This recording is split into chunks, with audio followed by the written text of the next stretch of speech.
Hello, everyone. This is Linka Wade, and I am Ben Mendelsohn. Linka, could you please introduce yourself? So I am a recent graduate of the CLM program at Middlebury. I graduated in May 2023, so I'm only a couple months out. Um, but yeah, I had been working for a LSP on the vendor side for about a year and a half. Um, Graduated and then switched to full time, and then I got laid off. hmm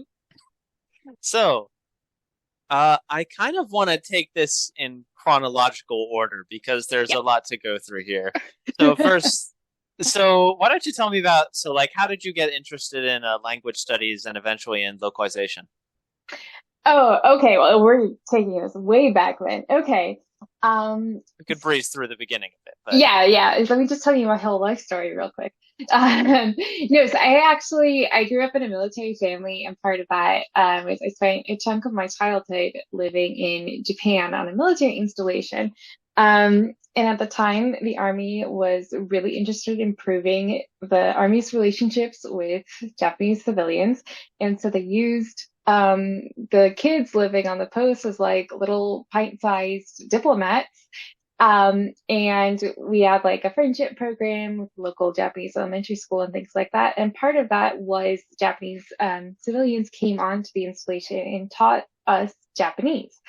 I was in like third grade at the time, so it didn't stick for very long after I left Japan, but I remembered how much I enjoyed studying language even that young. And so I picked it up again in high school. And eventually I ended up choosing my college solely for the Japanese studies program and studied abroad in Japan for a while. And then I graduated and I was hired by the Japanese government through the JET program, where I taught English at a rural Japanese elementary school for 3 years, living out in the sticks with me and my 6 foot tall husband in rural Japan. So that was fun in many ways. But then I kind of, I had been teaching English at the elementary level for 3 years.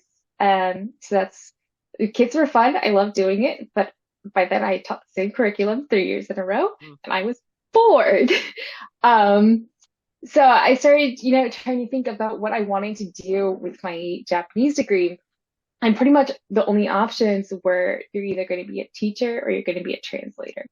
And I tried the translating thing for a while, and I discovered that I didn't really enjoy it because you don't necessarily get to pick to work on projects that you enjoy. You work on who pays you.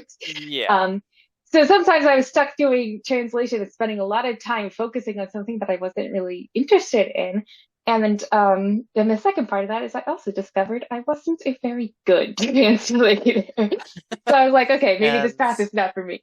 that's two critical problems that would probably drive Yeah, you out yeah, pretty fast. But so yeah. I I was imagine like, that's about where you started looking into Middlebury. Yeah, so I was really desperate to find a third path, basically, besides teaching and translation. And I was trying to figure out what that was, and I was thinking about some of my other interests where like I used to do a lot of like video editing and audio mixing and things like that.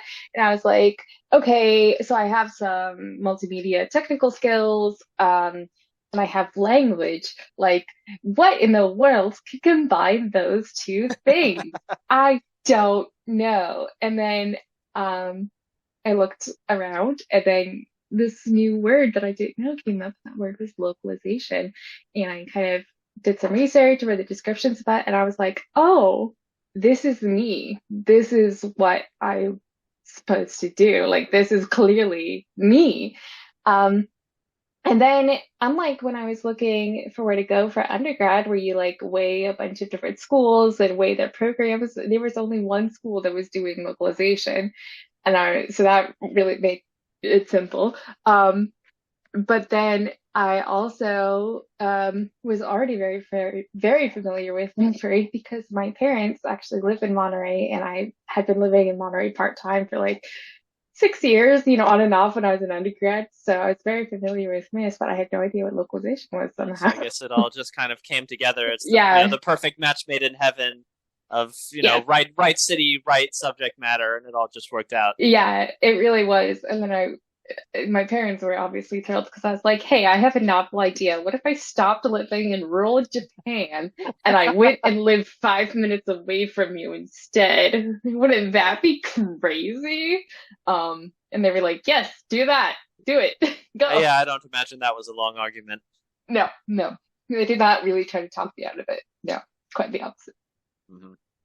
So you ended up going to Ms. And so once you graduated, so like, what was your job hunting process like after that, and how long did it take? Right. So the thing about that is I didn't job hunt at all. So I did all of my job hunting after my first year at Miss when I was doing hunting for an internship opportunity. Um, so that was when I was really serious about job hunting. And I got an internship with Supertext in Santa Monica. So I moved to Santa Monica for 3 months to do an in-person internship with them.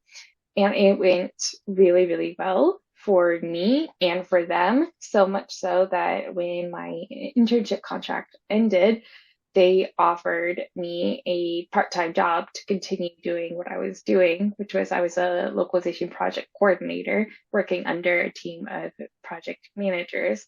Um, and so they offered to keep me on part-time.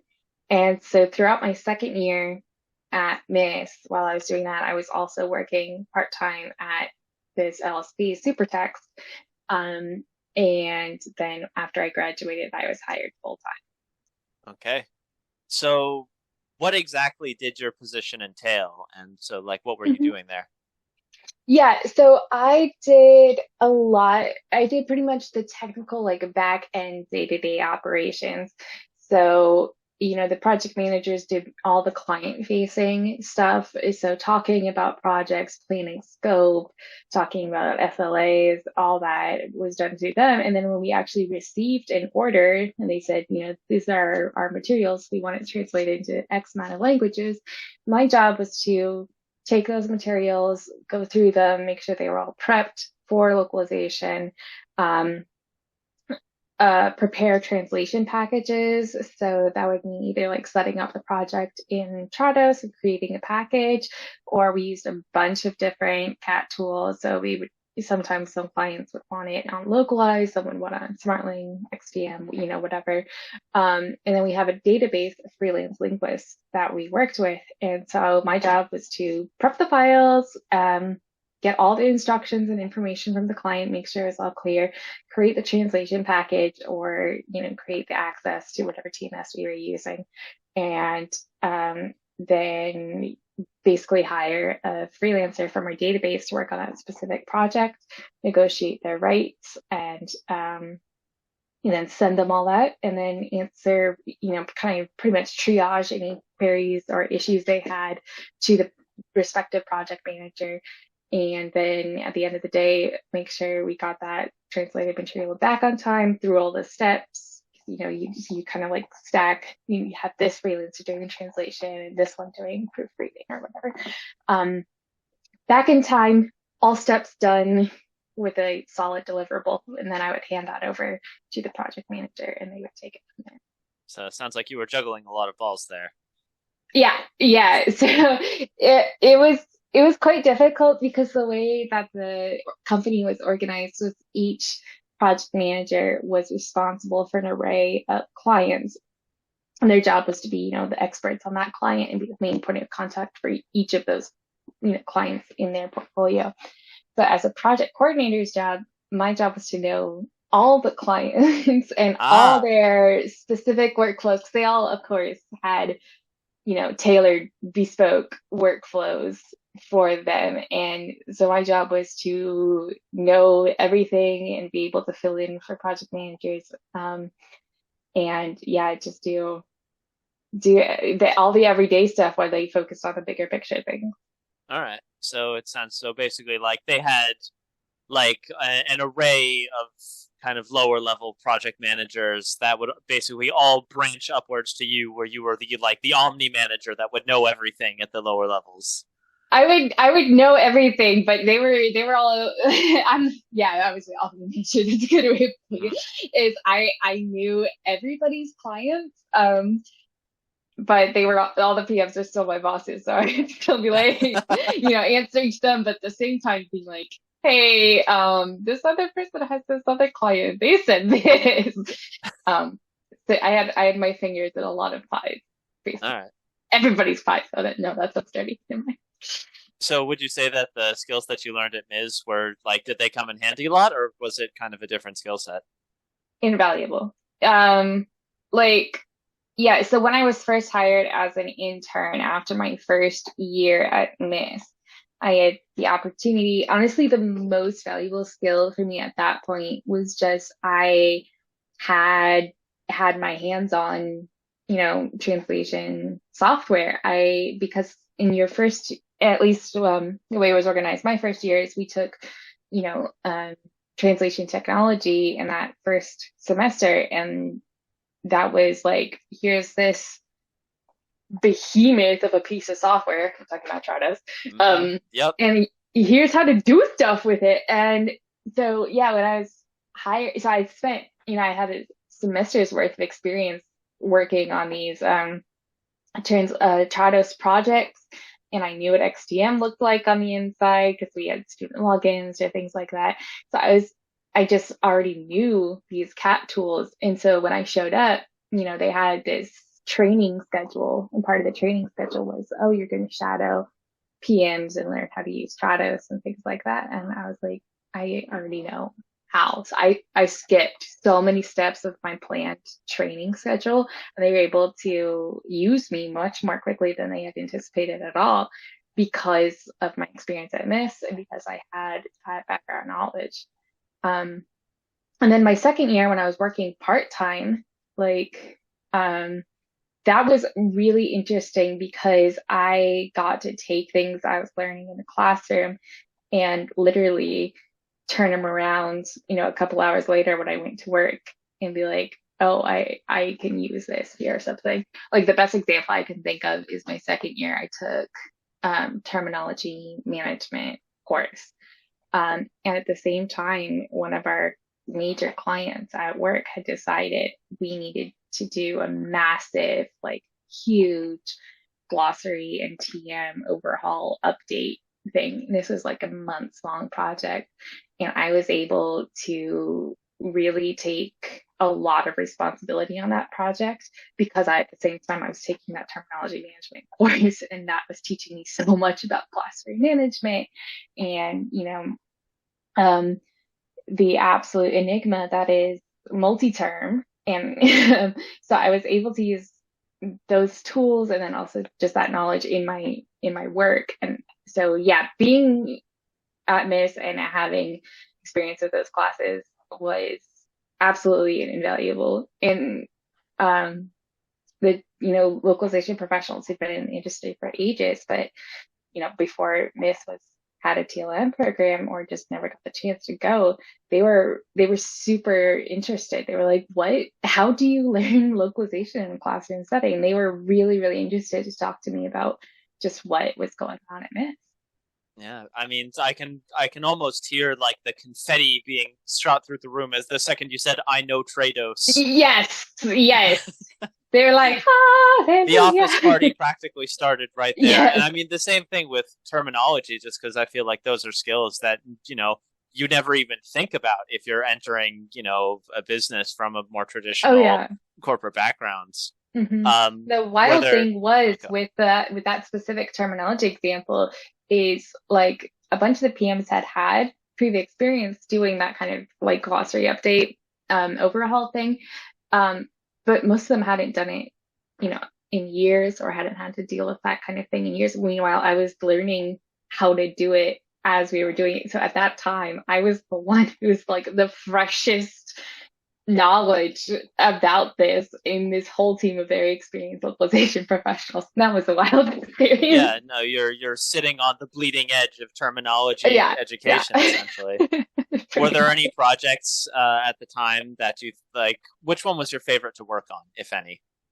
Oh my goodness. I had one that really like taught me what transcreation was, which is what is it's a service that like Supertext is especially good at. Um, but yeah, this French champagne company wanted their bottle label translated to English, but the French label was a beautiful, like very whimsical tale of this debonair Mr. Fox, and it was very French, is what I'm saying.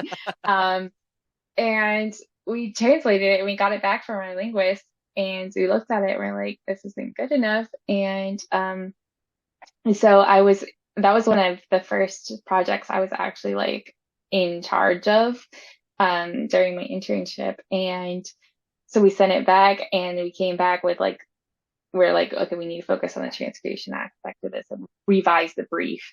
And it came back with such a beautiful translation. And then eventually, yeah, the company actually wrote a case study on the value of transcreation based on that project. Wow. Um, yeah, if you look at Supertext's blog, they do some great case study write-ups, and one of them was about this champagne bottle. Yeah, So that's a strong boost to the LinkedIn and the ego, I think. it was a great project.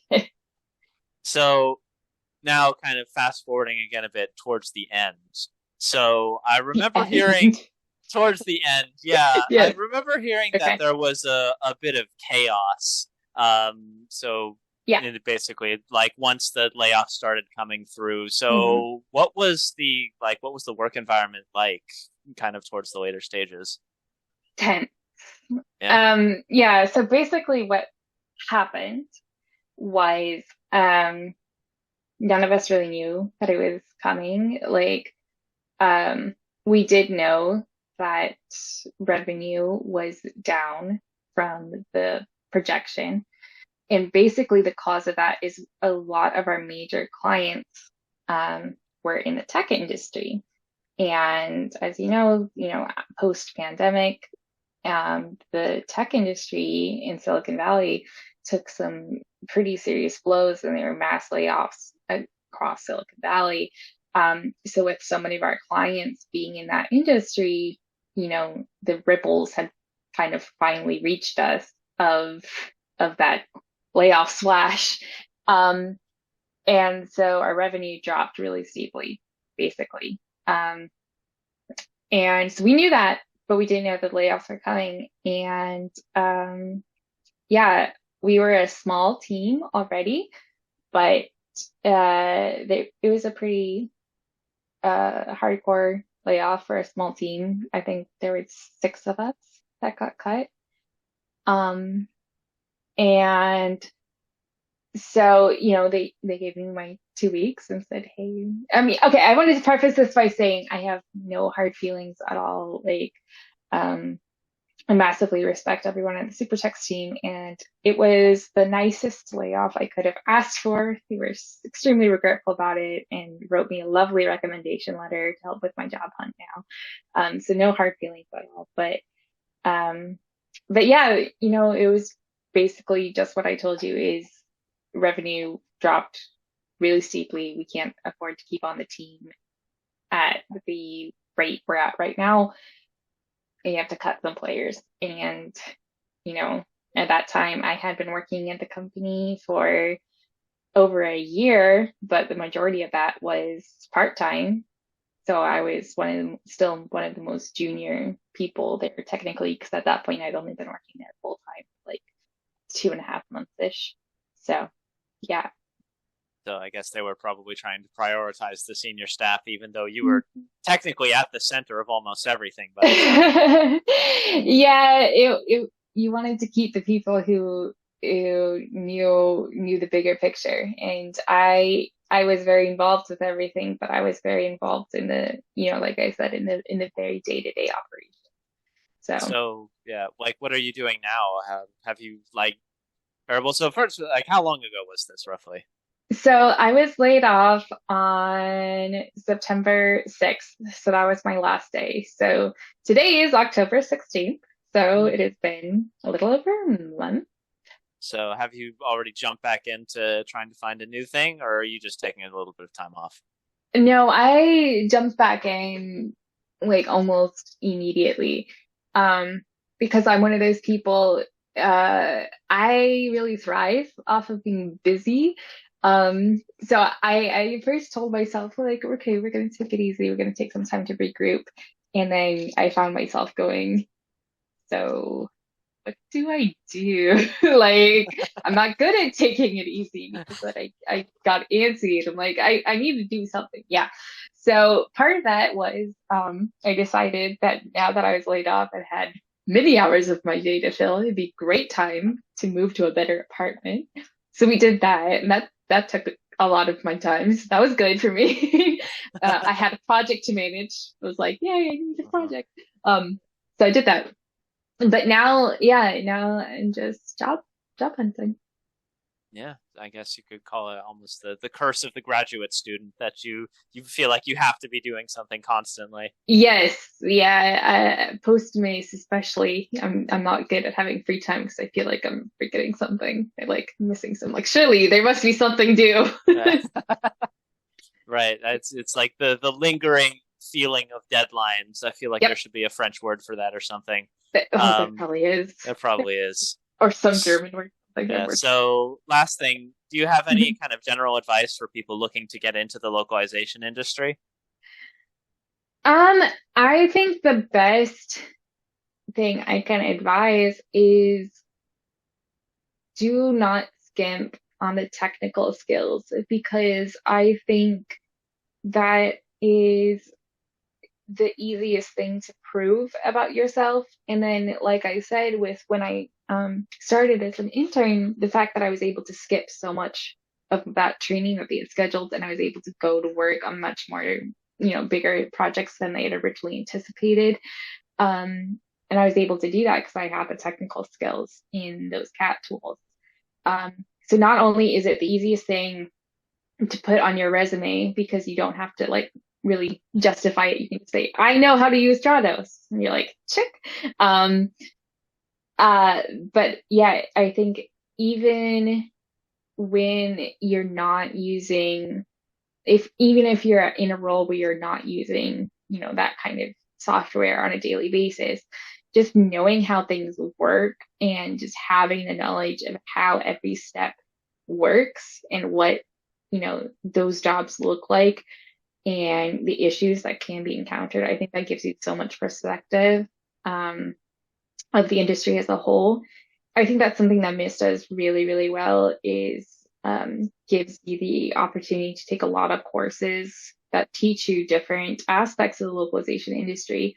I think even having that small snippet into, I don't necessarily think I'm going to be a terminology manager specialist, but the fact that I did have that opportunity to gain knowledge about what terminology management is and get some experience of that, it gave me a lot of perspective and just that smallest amount of background knowledge to say like, okay, I know how this is going to work and what they will need and how to organize that kind of.